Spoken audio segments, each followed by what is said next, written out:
I was talking to a friend last night that has had a lot of different things happen to her in the last year and a half, losing her mother, losing her dog of 14 years, having a relationship end suddenly in a very jarring way, and having her other dog that's actually young be quite sick, and is most likely on the way out too. So these four huge things. And I got to really talk to her and be, I think, frank in a way that I felt was going to be really significant and powerful. And woke up this morning to text from her saying that what I said resonated. And so I just want to share some of that here, that for me in my own life, the reason why I am where I am internally is not because I'm someone special. It's actually because, well, it's not because I'm someone special in the sense that you might think. It's because growing up, I was special in the sense that I had a harder time with life than anyone else around me. For example, when I was 16, I discovered Buddhism and meditation, and I really lost myself in the practices of meditation and transforming my mind. And people would look at me and they would say, Ian, wow, you're so ahead of your time. You're so, insightful to do this so young and all of that.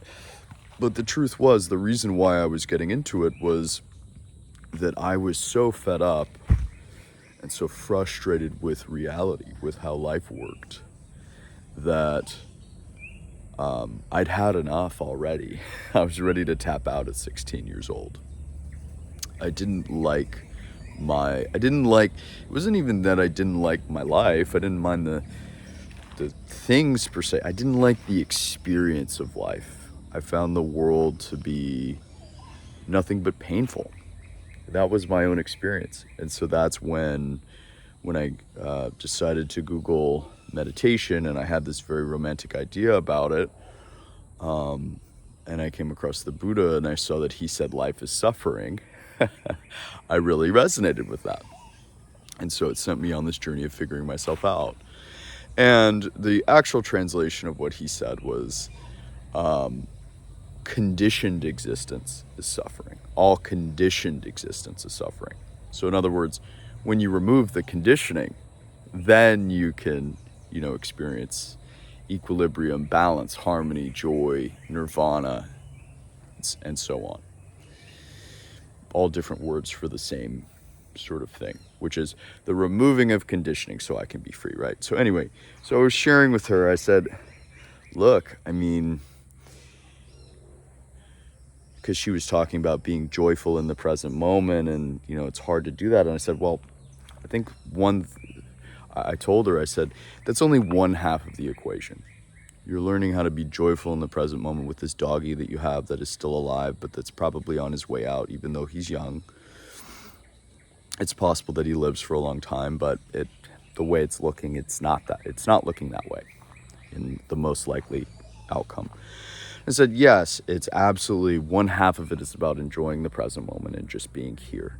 But the other half is being okay, or opening more and more to all of the negative stuff that comes up. And I said, at the end of the day, people have always, for several years now, we're fast forwarding, 12 years into the future. Most of my friends are surprised when they see me having a hard time, because to them, I seem like I'm always floating on a cloud. And in some ways that's true, but really what it is, and this is the idea I'm really harping on today, because my experience of life, of all conditioned life, was so negative, there was nothing to do but discover my own inner sanctuary and live from that place. So this idea of sanctuary, the only sanctuary that is real is within me. And if I can discover that sanctuary, my life can transform. But all that requires is that I get so fed up with all conditioned existence, all the conditions I've held on to in my life, of needing this desire and avoiding this pain. So it's the pleasure-pain paradigm, right? I'm seeking pleasure, I'm avoiding pain. If I can get to the point where I'm willing to let go of all of attachments and start opening to pain as much as pleasure, allowing myself to see pleasure and pain as equal and not pursuing one endlessly while avoiding the other endlessly, just sort of viewing them as equal.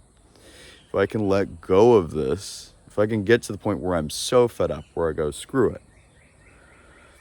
Life is suffering. I want to transform. That is precisely when I can start experiencing my inner reality as sanctuary.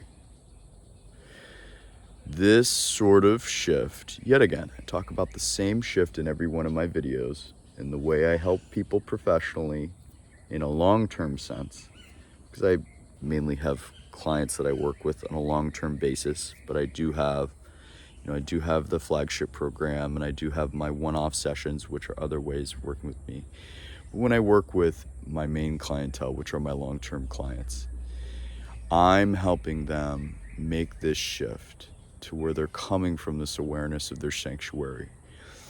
And where the more we live from that, the more we have all of the old programs, all of the old negative beliefs come up that are ready to be let go. And with me being Master NLP certified, I lead people through powerful breakthroughs using these tools. I have like a master level certification in releasing beliefs. And I have my own method that I've created for doing so in a really powerful way. But at the end of the day, when we can start embracing this idea, this way of living, of sanctuary, things can really transform for us. Because then I'm getting to follow the path of least resistance in my life, which is doing the mundane things moment to moment that are calling to me without insisting on how they have to look. And I'm getting to have that freedom, right?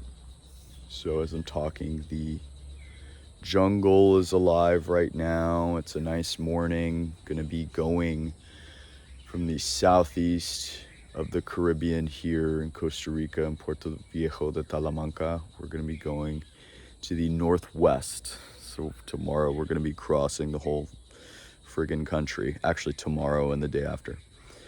But yeah, it's been a fun journey. And yet again, since I get to have this connection of coming from sanctuary, everything I experience gets to be an expression of that. Every pain is actually not a pain, it's a challenge that grows me, that expands me, that's offering me resources that were previously hidden.